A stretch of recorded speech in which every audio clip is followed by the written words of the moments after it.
Welcome to the second session of this course. In today's session, we are going to be looking at the target audience. How do you define your ideal target audience? Social media is a noisy place, very noisy. So you cannot afford to be shouting to everyone. You need to find out your ideal audience. Who is your target audience? So today, that is what we're going to be looking at. Defining and understanding your ideal audience. That's what today's session is going to be about. All right. So let's get to it. As we said, social media is not about talking to everybody. You need to be talking to a specific audience.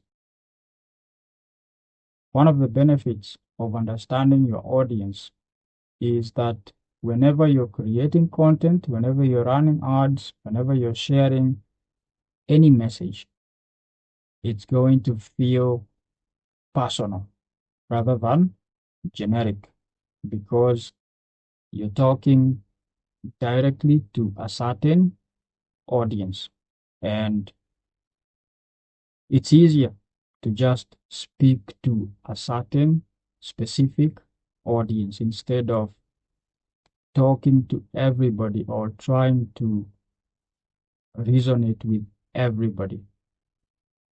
Okay? So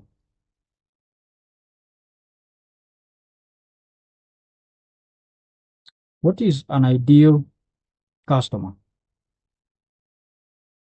or a buyer persona? When someone asks you, who is your buyer persona or what's your customer persona? A buyer persona or a customer persona is a fictional representation of your ideal customer, or a fictional profile of what your ideal customer looks like. Okay? For instance, I have an example here for you. Sarah, she's 28. She lives in Nairobi. She loves skincare products and she shops online weekly. She also follows beauty influencers. Sarah, she's 28. She lives in Nairobi. She loves skincare products. She shops online weekly. And she also follows closely beauty influencers.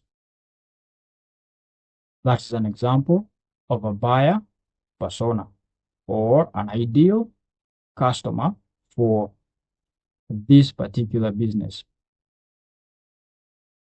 Now, what you need to do is to figure out your ideal buyer persona depending on your products or your services. You could be in real estate, you could be in the same beauty and cosmetics industry, you could be in dentistry, you could be in education, you could be in law, could be in a hospital, you could be in any business, any industry. The process for defining your ideal customer, or what we call a buyer persona, is the same, right? For instance, in this example of ours here, we saw the ideal buyer persona for this business here in our example, which is a beauty and cosmetics business. Sarah She's 28. She lives in Nairobi, loves skincare. She shops shops online weekly, and she follows beauty influencers. What do we learn from this customer, from this buyer persona? Number one, we learn her age. She's 28. We learn the gender. She's a female, because of course, Sarah. We also learn the location of this potential client, of this potential customer, this ideal customer. She lives in Nairobi. Now, location could be anywhere depending on your products and services. She lives in Nairobi, that's her location. We have also seen her interests, because again, it's good to know these rudimentary traits like age, gender, and location. Everybody's doing that. But in order for your messages to feel personal, in order for your ads, your posts, your captions, whatever messages you're putting out there on your social media accounts, in order for them to feel personal, you need to go deeper, more than what everybody else is doing. So go further beyond just knowing your ideal customer's age, gender, and locations. Go further, know their interests. For instance, our Sarah here, we have seen her interests, such as she loves skincare products and she follows beauty influencers. So when you're targeting your ads, when you're creating your content, you know what to pinpoint during your message crafting process. Okay. We have also seen her buying behavior. She shops weekly online. She could be purchasing products from your local online business or just anywhere. She shops online weekly. So with that buyer persona, this business can be able to target people with such traits, people with such an age, people with such a gender, people with such people within such location, people with the same interests as this one, as this fictional representation, or as this buyer persona. And you can also target people with such a buying behavior. Remember, this is a buyer persona. It's a representation of your target audience. So whenever you're creating a message, whether it's for posts or ads, you're looking into your buyer persona. This is the person you're talking to. But when the message goes out there, it's reaching people with similar characteristics as your ideal customer. So first of all, begin by defining who your ideal customer is. Craft a buyer persona or a profile of how they look like, depending on your business, depending on what products you're selling, what services you're selling, and so on and so forth. Okay? If you know who you're talking to, here's the point. If you know who you're talking to, your content feels personal. Like I said, not generic. When you're talking to a specific audience, your content feels up close and personal. Even the person reading it, they feel like you're speaking directly to them. All right? So now we go to audience research. Which tools can you use? Which tools can you utilize, which are available to you for free to understand, number one, your audience, number two, the kind of content to create. Which of these tools can you use? You can use Facebook Audience Insights to learn the interests and demographics of your potential audience. You can also use TikTok Trends to see what is trending in terms of songs, which songs are trending that you can use on your content, right? Which hashtags are trending that you can use on your posts to help them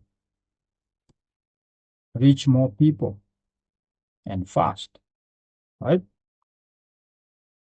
We're also going to look at Google Trends, how you can use Google Trends to see which search terms are trending so that how much traffic you should expect from such keywords.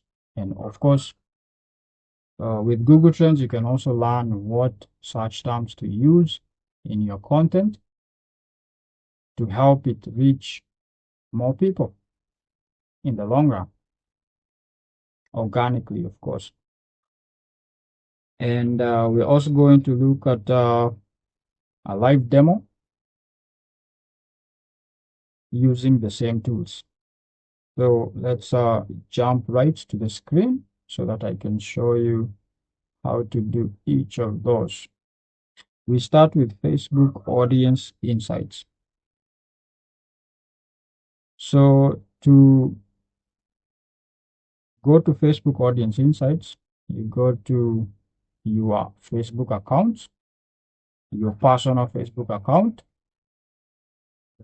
choose the page that you want to work with. Let's choose that. Make sure you've switched into it.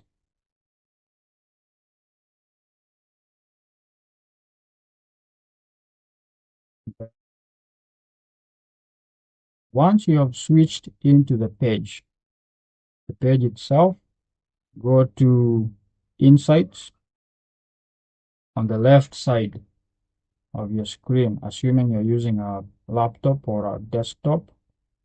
Head over to Insights. Inside Insights, go to Audience. From the Audience tab, or from the Audience dashboard, you can see how your page is performing. But I want you to scroll down up to where you see age and gender. This is your audience. So whenever you're creating content, here is where you know who is most likely to purchase from you. Majority of the people who follow your page, this forms the majority of your customers, the majority of your potential customers.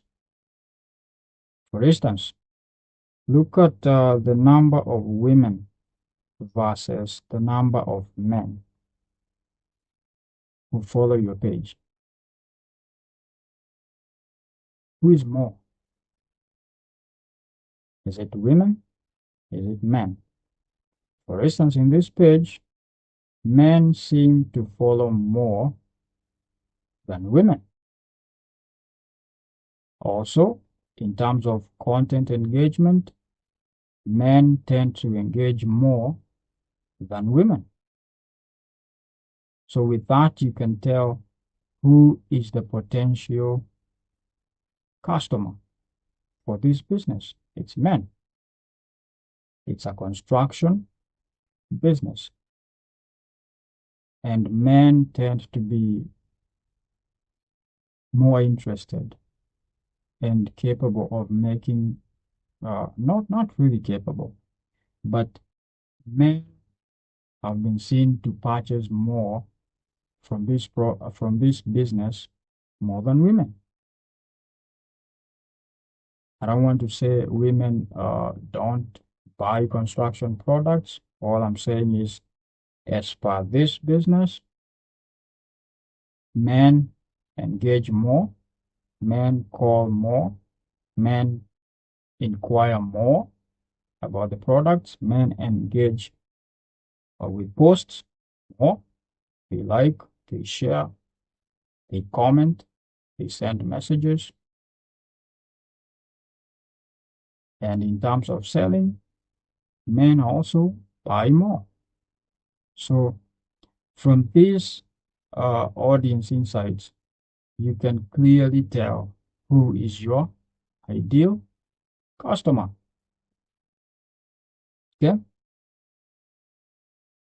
And by that, you can then be able to know what kind of content to create and who to target that content to.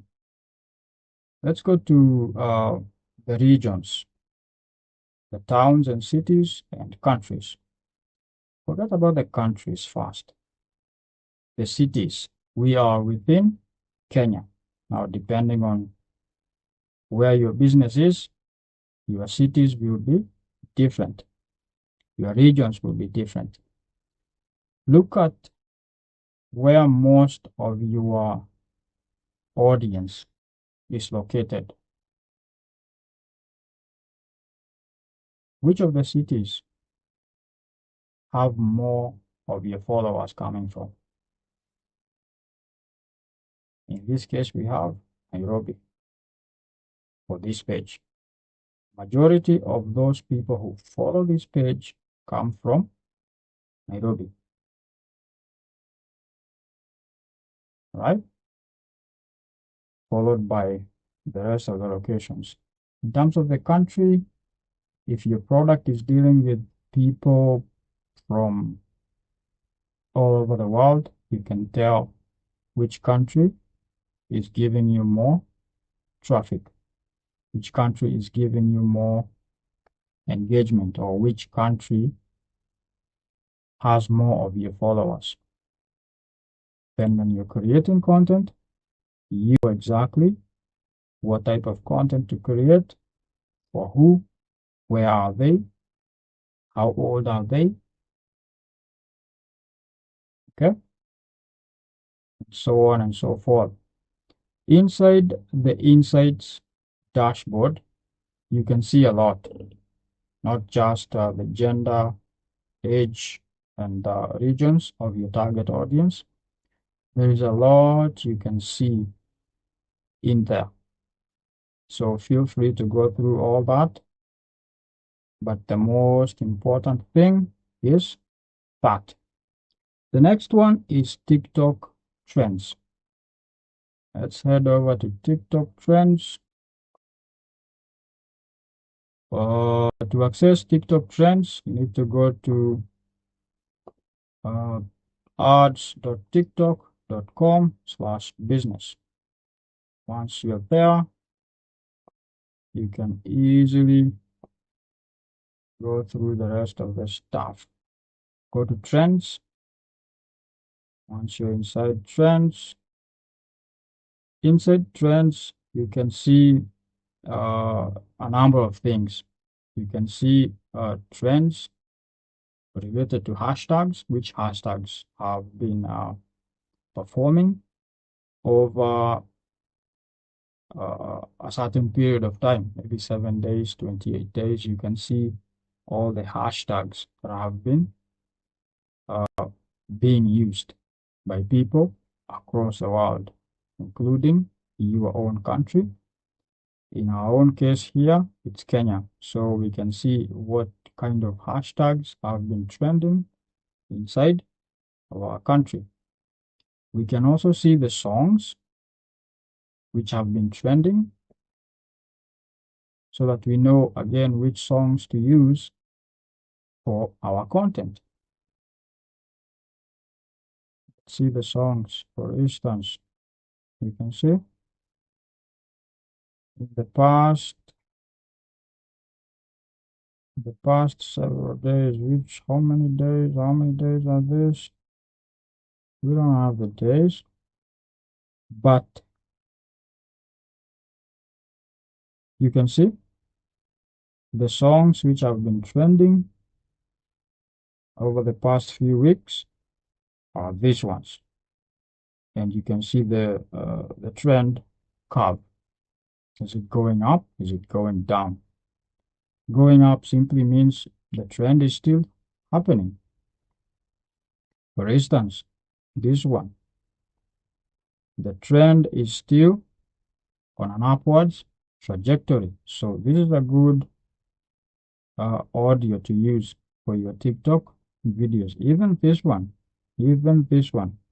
just look at the audio you can use for your videos. Choose the audio that resonates with your video. Don't pick irrelevant audios just because they rank higher, just because they are trendy. Pick the audio, the songs that resonate with your post, with whatever video you're doing. Pick an audio that resonates with that. Then we look at Google Trends. Google Trend shows you what is being searched in your industry. So to go to Google Trends, just search trends.google.com. Yeah. Trends.google.com.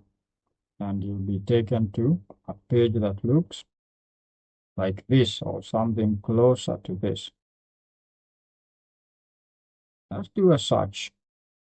For instance, let's search houses for sale.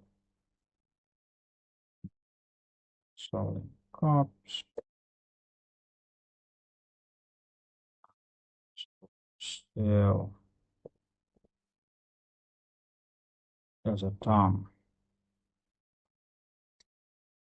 Here, all you need is a phrase, a word, to see how people have been searching for such a keyword. You want to use keywords that have been used a lot in the past few days. You don't want to use keywords in your content that are dormant, keywords that have zero traffic. Those ones won't be good for you. So look for keywords that people have been looking for online. Okay. For instance, if this was a real estate business, if yours was a real estate business, houses for sale would be a good keyword. Why? Because it has been having traffic. People have been searching for houses for sale on Google. So if you use the same keyword, you're going to help your content to appear more and more and more on the search, on the platform which you are posting in. So find out which keywords to use in your content. Then go to Google Trends and search each of the keywords or each of the phrases to determine how they've been performing. Okay. Then choose the ones with the highest amount of search and use those ones for your content. Okay. Next one, we look at competitor analysis. When you create your content, here's what you do. When it comes to competitor analysis, you need to analyze your competitors. Sorry. When you analyze your competitors, you don't want to copy what they are doing. You learn from them. You don't copy them. Learn from them. Look at what type of content they post, which posts get more engagement on their accounts. What's their posting frequency? How often do they post? Do they post once a week? Do they post twice a week? Do they post several times a month? Do they post every day? Do they post once a day? Do they post several times a day? At what times of the day do they post? Those are things to look at. And with that, you can know how often you should also post. You should also know which kinds of posts get more engagement for them. Are they just pictures? Are they videos? Are they reels? Are they long form videos? Are they carousels? Which kind of posts get them more engagement? And by engagement, we mean shares, post likes, comments, reactions, such. So look at which posts get your competitors more engagement. Choose one competitor and analyze all those things. And of course, this competitor must be a competitor within your industry. So choose the highest performing competitors, the largest competitors. That's how you benchmark yourself.